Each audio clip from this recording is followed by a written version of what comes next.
सारिका आणि एस ज्योतिष कट्टा या आपल्या चॅनलवर सगळ्यांचे सहर्ष स्वागत आहे। कशा आहात? आशा करते स्वस्त असाल, मस्त असाल, आनंदी असाल आणि हसत असाल। तर काल दसऱ्याला मी व्हिडिओ घेऊन नाही येऊ शकले, त्यासाठी खूप खूप सॉरी। पण गेलेल्या दसऱ्याबद्दल सगळ्यांना जेवढ्यांनी व्हॉट्सअपला शुभेच्छा दिल्या, इथं शुभेच्छा दिल्या, त्या सगळ्यांना खूप खूप शुभेच्छा। तर चला, ओम साईराम, बाबांचं नाव घेऊन सुरू करूया आपण बाबांचं कार्ड रीडिंग। काय म्हणत आहेत बाबा? तर बाबांनी आज दिली आहेत 6 कार्ड। तर तुम्ही बघू शकता की तुम्हाला कुठलं कार्ड हवं आहे, तुम्हाला काय वाटतं, बाबा तुम्हाला काय संदेश, कोण कोण साई भक्त आहे त्या सगळ्यांनी ओम साईराम खाली लिहा आणि सांगा की आम्हाला आवडतं कार्ड रीडिंग। तर तेव्हा आपण 2दा करणार आहोत आठवड्यातनं कार्ड रीडिंग। तर ही आहेत पहिली 3 कार्ड, इकडनं एक आहे, 1 2 3, 1 2 3 आणि ही आहेत इकडनं 4 5 6, अशी 6 कार्ड बाबांनी दिलेली आहेत। तर आपण पहिल्यांदा 1 2 3 या कार्डातल्या कार्ड घ्यायला सुरुवात करूया। चला, सगळ्यांनी चेहऱ्यावर एक स्माईल आणा, मस्तपैकी प्रसन्न व्हा आणि चला बघूया आपल्याला बाबा काय म्हणतायत। तर पहिलं कार्ड आहे, त्याला बाबा काय म्हणतायत आपल्याला? बाबा म्हणत आहेत धुनी। धुनी आपकी चिंताएं, डर, गुस्सा, दर्द, इच्छा, ईर्षा और आपकी बीमारियां मेरी धुनी से जल जाएगी। तर बघा, आपल्या मनात जर चिंता असतील, भीती असेल, राग असेल, दुःख असेल, कुणाबद्दलची ईर्षा असेल तर किंवा तुम्ही खूप आजारी असाल तर सब मेरी धुनी से चला जाएगा। तर ज्याची प्रचिती आहे बाबांचा अंगारा, बाबांची धुनी, की मी स्वतः त्याचं जितं जागतं उदाहरण आहे तुमच्या पुढे, की बाबांची धुनी काय काम करते ना हे मलाच माहिती आहे। की नाही आवडत मला असं सांगायला की ह्यांनी हे केलं, त्यांनी ते केलं, त्यांनी, कारण करता करविता ते ना, आपण काय बोलणार आहे त्यांच्याबद्दल असं मला वाटतं। तर बाबांच्या धुनीमध्ये एवढी पावर आहे, तुम्ही दर्शन घेतल्यावर तुम्हाला जी एक पॉकेट धुनी मिळते ना, साई भक्त त्या धुनीसाठी 2-2 तास लाईनीत उभं राहायला सुद्धा कमी करत नाहीत। एवढी एक धुनी मिळण्यासाठी तिथं मी सुद्धा दर महिन्याला गेले तरी तास उभी राहते ती एक धुनीची पुडी मिळण्यासाठी, आणि त्याच्यावर अख्खा महिना माझा चांगला जातो। ना कुठली नजर बाधा होत, ना कुठलं दुःख दारिद्र्य येत, ना आपलं मन चांगलं राहतं, आपले आजार बरे होतात। खूप साऱ्या त्या धुनीमध्ये ताकद आहे। तर त्याच्याबद्दल मी काय बोलू, तेवढी माझी क्षमता नाही की बाबांच्या धुनीबद्दल मी बोलेल। पण खरोखर बाबांची धुनी तुम्हाला तुमच्या चिंता, तुमची भीती, तुमचा राग, तुमची दुखणी, तुमच्या अंगातली ईर्ष्या, घमेंड, या सगळ्या गोष्टी आणि कोणतं पण मोठं आजार पण कमी करायला श्रद्धा आणि सबुरी असेल तर बाबांची धुनी जरूर वापरा। तुम्ही या कुठल्या कार्डामधल्या ह्याच्यातनं चालल्या असाल तर जरूर कुठूनही बाबांची धुनी मिळवा। आसपासच्या कोणत्याही साई मंदिरामध्ये जाऊन मिळवा, जेव्हा तुम्हाला वेळ होईल तेव्हा शिर्डीला जावा, पण जरूर मिळवा। तुमच्या दुःखातनं तुम्हाला सुटका कोण करणार आहे तर बाबांची धुनी। आणि वर तुम्हाला आज मी इथे एक गोष्ट सांगते की जे माझे सारे प्रोडक्ट्स तुमच्यापर्यंत येतात त्या सगळ्या प्रोडक्ट्सला बाबांची धुनी असते। ती तुम्हाला न दिसणे इतकी बारीक असते, पण असं माझं एकही प्रोडक्ट्स नसतं, कारण तुमची रेकी करताना पहिल्यांदा माझ्या चिमटीत असते ती म्हणजे बाबांची धुनी। कारण मला कितीही रेकी असो, काही असो, तरी सुद्धा बाबांवर एवढा विश्वास आहे की ते असते तर युनिवर्स माझ्या पाठीशी आहे, माझी रेकी सक्सेस होणार। त्यामुळे माझ्या हातातली जी चिमूट असते ती तुमच्या कुठल्या ना सगळ्या प्रोडक्ट्सवरती जात असते। तर बाबांची धुनी तुमच्यापर्यंत पोचत असती तर काळजी करू नका। दुसरं, ओम साईराम, दुसरं कार्ड दिलं आहे बाबांनी धारणा। धारणा म्हणजे काय? आता कार्ड दिले, उस तरह की बात का विश्वास मत कीजिए जो आपको लगता है कि ये सच नहीं है। म्हणजे काय? तर आपल्या मनावर विश्वास ठेवा, आपल्या मेंदूवर विश्वास ठेवा। जे कार्य तुम्हाला वाटत आहे, जिथं तुमचा विश्वास तुम्हाला वाटतोय असा की हे खरं नाहीये, इथं उतरणं खरं नाहीये, किंवा कोण तुम्हाला काय सांगतंय ते खरं नाहीये, त्याचंच ऐका, स्वतःच्या मनाचं ऐका, दुसऱ्यांचं ऐकू नका, असं थोड्या शब्दात बाबा तुम्हाला सांगत आहेत। ओम साईराम। 3 नंबरचं कार्ड आहे पुनरावृत्ती। 3 नंबरचं कार्ड आहे पुनरावृत्ती। तर इथं बाबा तुम्हाला सांगत आहेत, जब तक सबक न सीखे तब तक इस जीवन में उन्हीं घटनाओं की पुनरावृत्ती होती रहेगी। एकदम बरोबर आहे। बाबा सांगत आहे, जेव्हापर्यंत तुम्ही शिकत नाही तेव्हापर्यंत त्याच घटना तुमच्या आयुष्यामध्ये घडू शकतात किंवा त्याचीच पुनरावृत्ती होऊ शकते. म्हणून जे घडतंय आयुष्यात त्यातनं काहीतरी धडा घ्या की ही चूक परत नाही झाली पाहिजे, म्हणजे आपण परत तोट्यात जाणार नाही किंवा परत आपण त्या सिच्युएशनमध्ये जाणार नाही.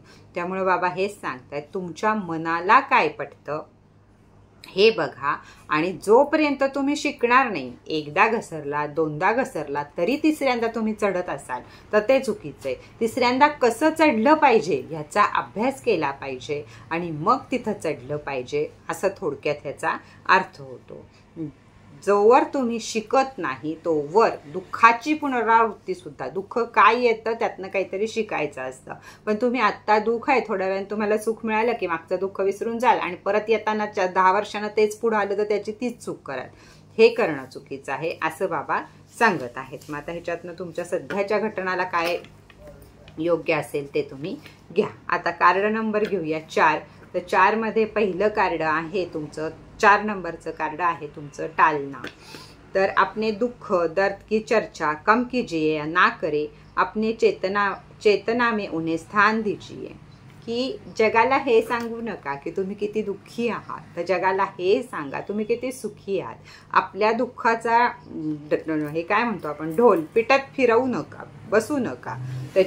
त्याच्या चर्चा कमी करा. त्या दुःख असू दे काही असू दे त्याच्या चर्चा कमी करा आणि या सगळ्याची ताकद बना. चेतना म्हणजे काय, तर या जी तुम्हाला दुःख आलेत आयुष्यात त्याचीच ताकद बनवा आणि त्याच्याशी लढा. त्यावेळी त्या दुःखातनं तुम्ही बाजूला याल असं बाबा सांगत आहेत. दुःखाची ताकद बनवा, त्याला शस्त्र बनवा दुःखाला आणि पुढं चाला. जसं मी सांगते दुःख बरोबर आहेत पण आपण त्याच्या पुढं चालायचं असत, त्याला येऊ दे मागणं. याचप्रमाणे बाबा पण सांगत आहे. 5वं कार्ड आहे माध्यम. तर काय बाबा, ओम साईराम, बाबा काय सांगत आहेत तुम्हाला, अब मेरे कार्य का माध्यम हो, मैं आपको मेरे कार्य का माध्यम बनाता हूं. तर बाबा इथं तुम्हाला सांगत आहेत की मी तुम्हाला जन्म यासाठी दिलाय किंवा परमेश्वराने जन्म तुम्हाला यासाठी दिलाय की तुम्ही माझी कार्य करू शकाल, तुम्ही माझ्या माध्यमातून लोकांपर्यंत पोहोचू शकाल किंवा लोक माझ्या माध्यमातून तुमच्यापर्यंत पोहोचू शकतील.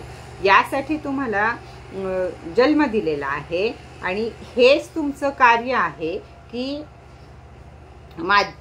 मेरे कार्य का माध्यम बनता हूँ, मैं आपको मेरे कार्य का माध्यम बनाता हूँ. म्हणजे हेच आहे की जे काही आपण चांगलं काम करतोय तर ते आपल्याला बाबा सद्बुद्धी देत आहेत. बाबाच आपल्या पाठीशी आहेत की तू हे काम कर म्हणजे तुझं चांगलं होईल. की कुठल्याही कार्याचं माध्यम हे स्वतः बाबा आहेत. परमेश्वरानं ठरवलं आहे इथं यायचंय, एवढे श्वास घ्यायचे, हे दुःख झेलायचंय, हे सुख झेलायचंय, हे आनंद भोगायचा आहे आणि श्वास संपले की माघारी जायचंय. तुम्हाला काय चांगलं काम करायचंय आणि काय वाईट करायचंय ह्याचं माध्यम बाबा स्वतः आहेत. म्हणून बाबांच्या चरणी जा म्हणजे या सगळ्यातनं तुमची सुटका होईल. सगळं बाबांना सोडून द्या, हे तुमचं आहे आणि तुम्हीच बघा आता काय करायचं आहे ते. या वाक्यात बाबांशी बोला बघा.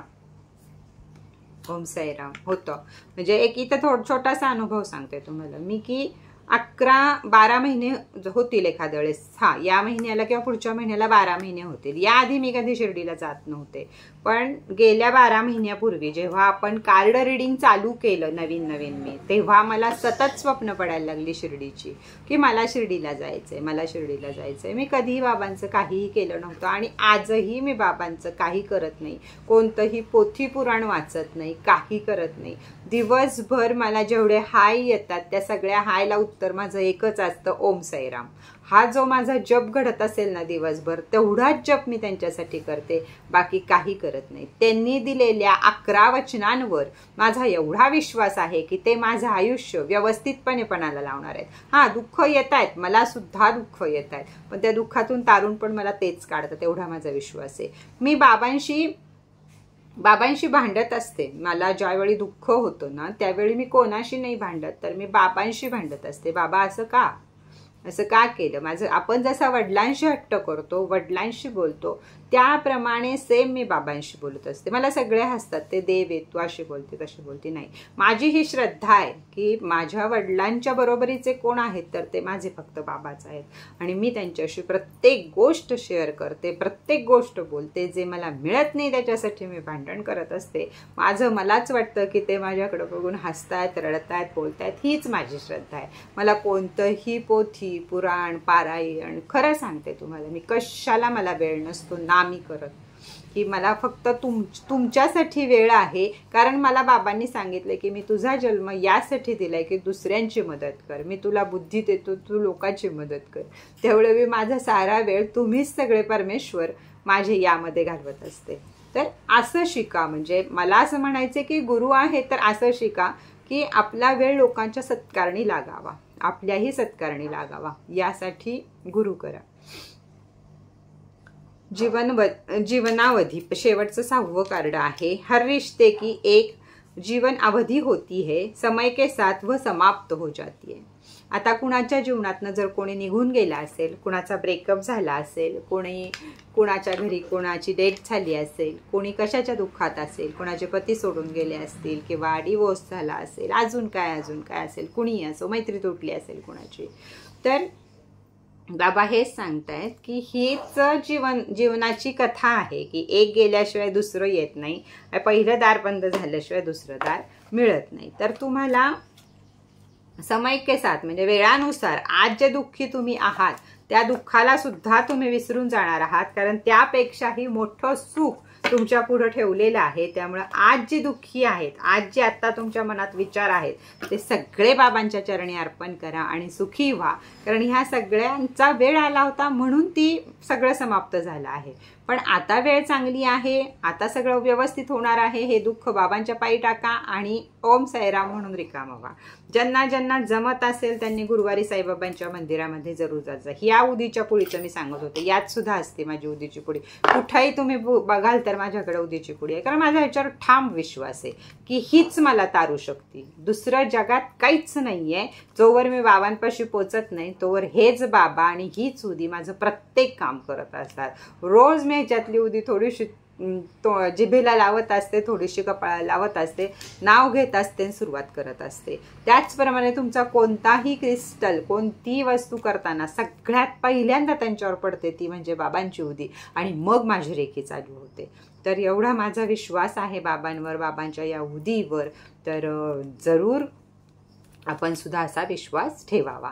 तर चला आजचा व्हिडिओ इथंच बास करूया. परत भेटूया नवीन माहिती बरोबर, नवीन व्हिडिओ बरोबर.